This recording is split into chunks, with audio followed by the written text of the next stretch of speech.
Welcome back to another video here on Free Will Photos. Today we are going to start working on some fall images. It is October and it is time to start working on some fall images. So that's what we're going to do. Now, if you want to learn how to use ON1 Photo Raw and go through some one-on-one coaching, consider signing up for a coaching call through the link in the description box below.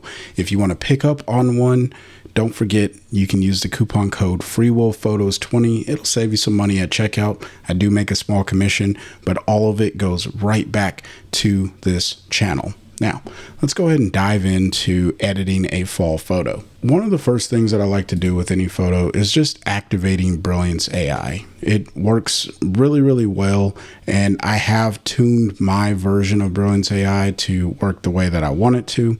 So here is the before and here's the after. It's just pulling out a little bit of tones in the overall image, and I think that this is great.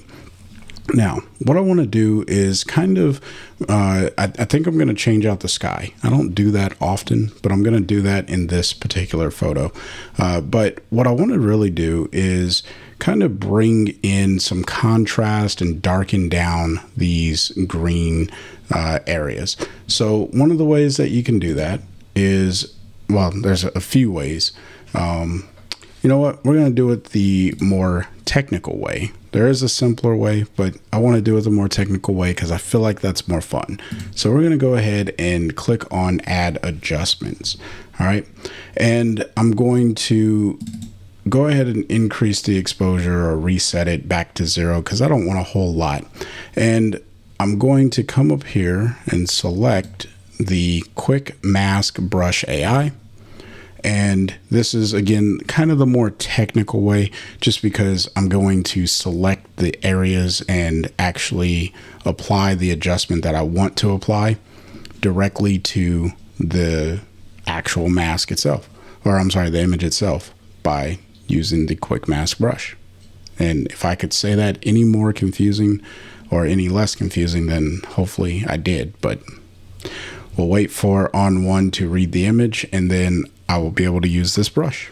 Okay, so it looks like I now have access to my brush tool here. So I'm just going to click and drag because this is how I have found it is the best to make selections. Except for, I don't think that it is registering that I made that selection. There we go. It's moving slow, but that's okay. We're going to get through this. Okay. And then I'm going to select these greens down here.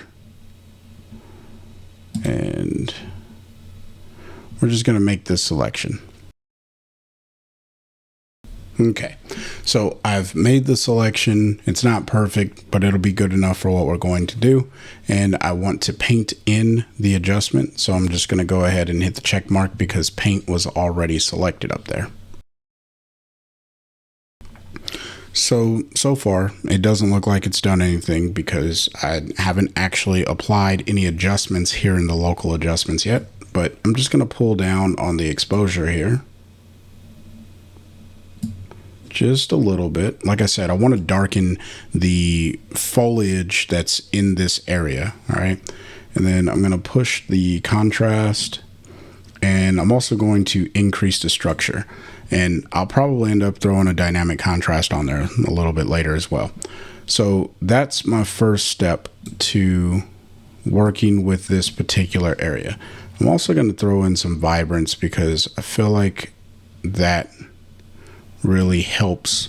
Like, look at how that kind of pushes the image in that direction. All right, so now that we have the adjustment darkening down the foliage, it's time to start really working with the rest of the image. So I'm going to come over to effects, and we're going to start off by throwing in some dynamic contrast, and I'm only going to put it into the areas, the foliage areas.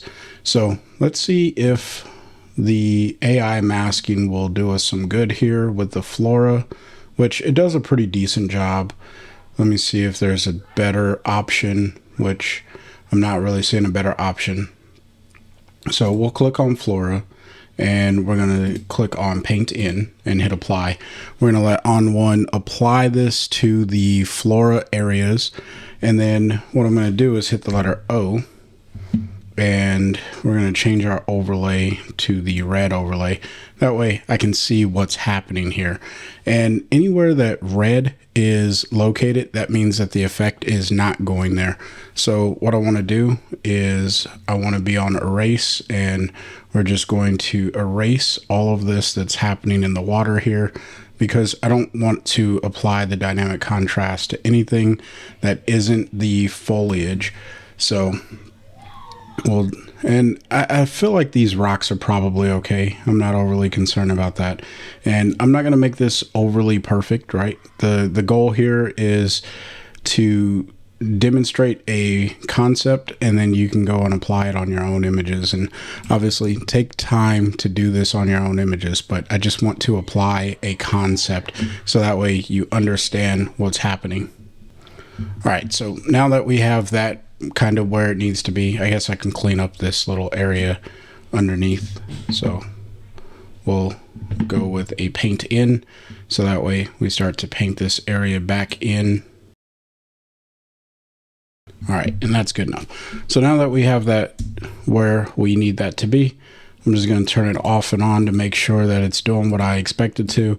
And you can see it just brings a little bit more crispness and attention to that area. So I'm good to go with that. The next thing that I want to do is start to modify these colors, because again, we're going for a fall look in this image. So that tells me I need to grab a color enhancer. And what I'm going to do with the color enhancer here is I'm going to push the vibrance of the image overall, because I think that it needs that.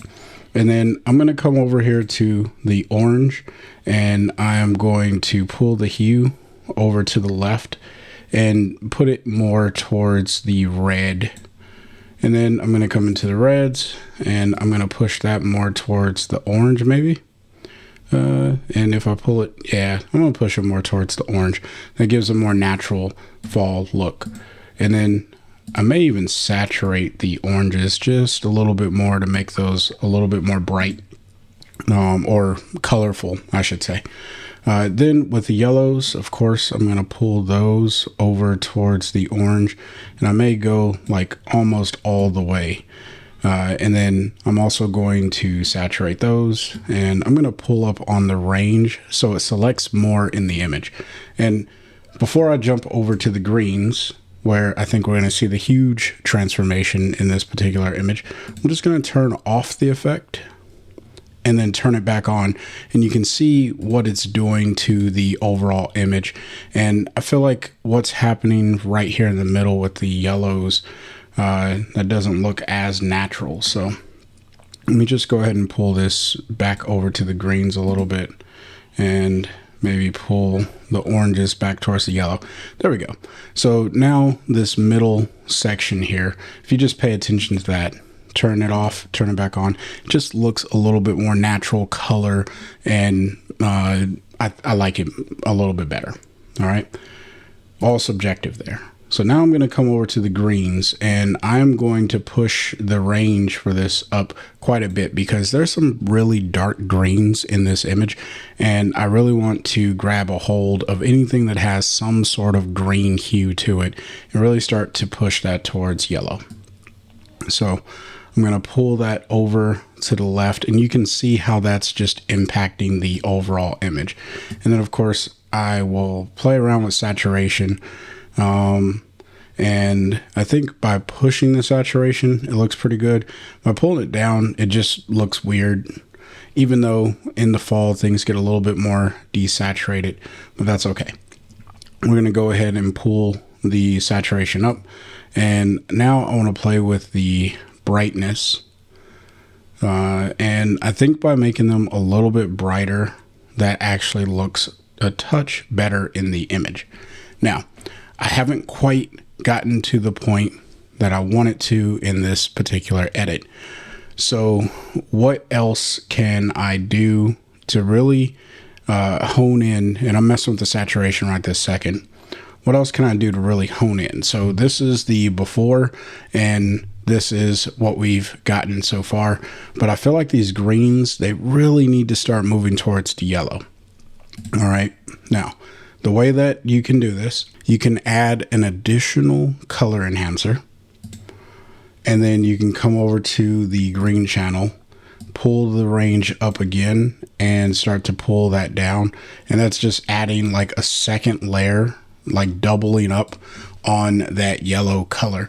But what I find is this isn't as strong as I need it to be in most situations. Even if I were to grab the yellow and kind of pull those over, even though that's kind of getting there, it's not quite what I want it to do. So I'm going to turn that off, and I'm going to just label this second color enhancer. Okay. And then we're going to hit add filter, and we're going to go to the replace color filter. All right. The replace color filter, I think, does a great job at really honing in on a particular color. So I selected those really, really dark greens. And what I want to do is select a yellow. So I'm just going to push this up, get a little bit of brightness here. And then we're going to move this over towards the yellows, and you can see what's happening with the image. When I bring this to the greens, you can really see it, but when I bring this over towards the yellows, and I really want to be in like the orangish color here, we can see what is going on. All right, now I have a very targeted range that's being selected. As I pull up on the range, you'll see that this goes further across the image, and we're really starting to see that take shape. Now, it's not perfect. It's not entirely what I want. So maybe I have a bad sample color, which is fine. That's normal, or that's, kind of what happens. So I'm just going to resample and see if I can find a way to really get that orange look into these leaves.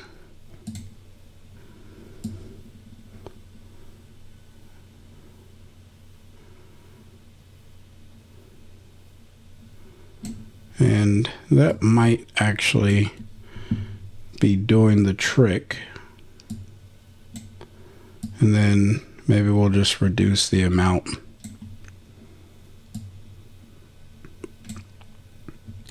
And let's turn it off, turn it back on. So it's kind of getting there. It's giving the hint. Obviously, it's going all over the place. So what we want to do is click on the mask, right click, and invert.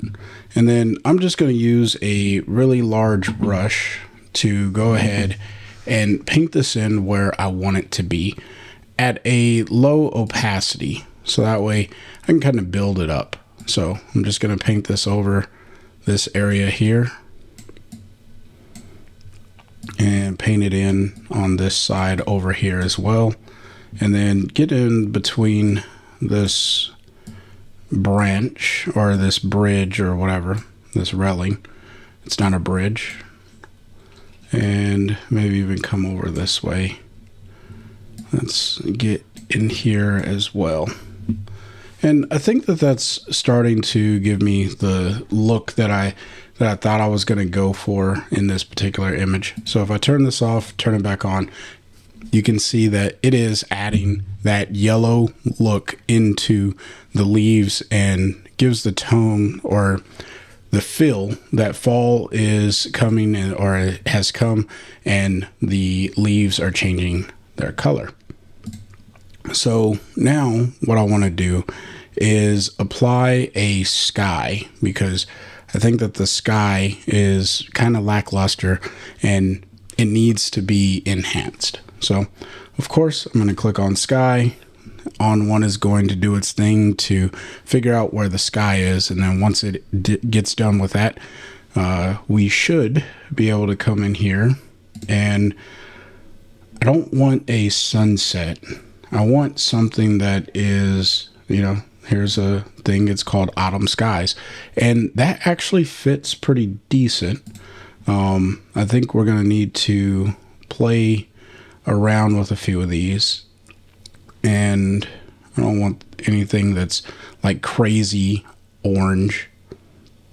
I want something that's going to fit with the overall feel of the image. And I'm not quite sure what that looks like until I see it. So I think this one fits pretty well. So that's number 8. Number 9 doesn't look too bad. I feel like I could make 10 work, and honestly, I can make all of these work. So for the sake of not over analyzing it, because I could sit here all day analyzing this, I'm going to go with number 20 doesn't look too bad either. Since I'm on 20, I'm just going to go with that. And what I'm noticing is the sky has not come down low enough on the horizon. So I'm going to shift the horizon, and I'm going to just pull that down to somewhere around there. And I think that is going to work just fine. We'll add a little bit of warmth to the sky.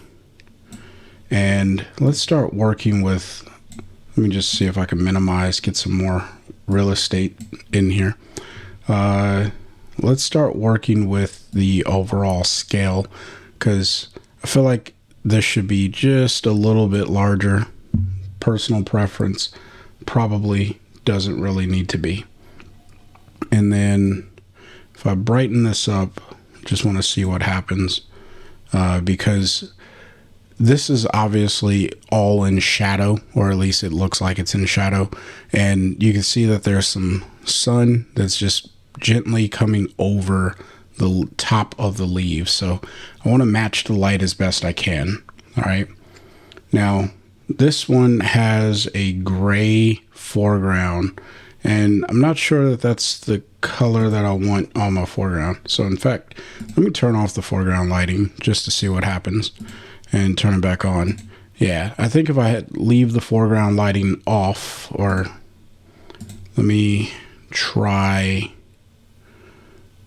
let's try going with this. Okay, so that fits a whole lot better. And I want to pull this down, and then let's practice with the distance. It would be nice to be able to see how far into the image this is going, but kind of got to gauge it based off of what's happening to the waterfall. So this is with the distance all the way down, and then this is with the distance all the way up, and I'm not really feeling what's happening there. So what I'm going to do is just pull this back, and I'll even pull the foreground down, so that way it's not as impactful to the overall image itself. So now what do I need to do? Well, there's a lot of color going on up here in the sky, in the trees, in the sky. There's a lot of color that's happening there, but this water just seems like it's out of place. So what I want to do, I'm going to try 2 things. First one is adding in a sunshine filter. And sunshine filter is just a fun filter for me sometimes. It adds in so much character and warmth to an image, especially when you pull up on the warmth slider. So this is without the sunshine filter, and this is with it. It's just a very subtle approach. I like it. We're going to leave it, but I'm just going to turn it off. The other option that I think we could go with is a LUT.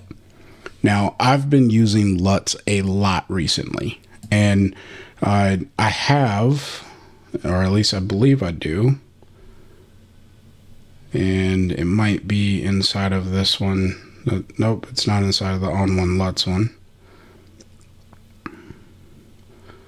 And warm summer, I have an autumn LUT pack, but I must not have it installed right now. So let's go with golden hour LUTs, and let's see what we have available to us in this particular LUT pack. Now this doesn't look bad at all. It looks a little strong over the water, but we can mask that away. That doesn't look good. And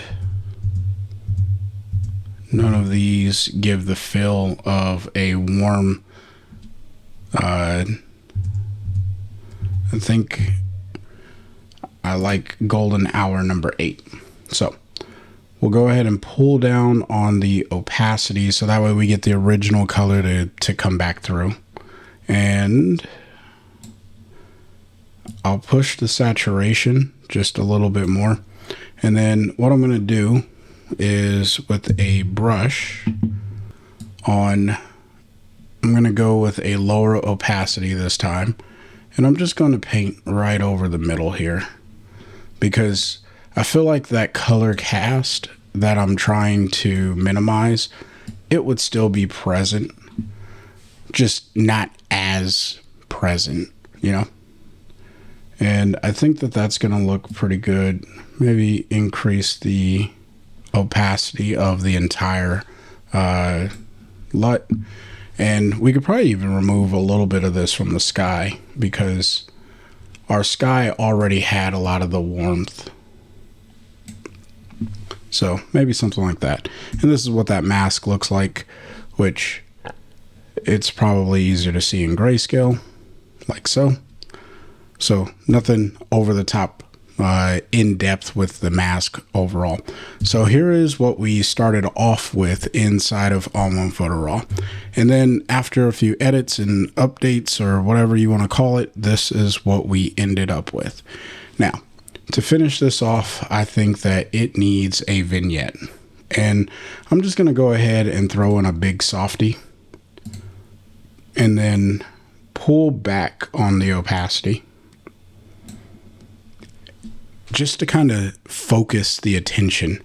And, you know, the default of big softy, just, it really darkens down those corners just right. And I can even pull the opacity back a little bit more. A very subtle vignette goes a very, very long way, in my personal opinion. So I use them subtly if I can, and I like where we got with this image. So if you want to pick up ON1 Photo Raw, consider using my coupon code FreeWillPhotos20.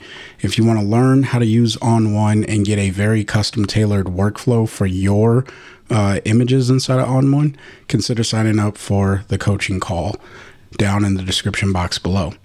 And if you want to see more videos about ON1 Photo Raw and quick edits, click the playlist that's on the screen now. Until next time, I want you to stay inspired and keep creating. Peace.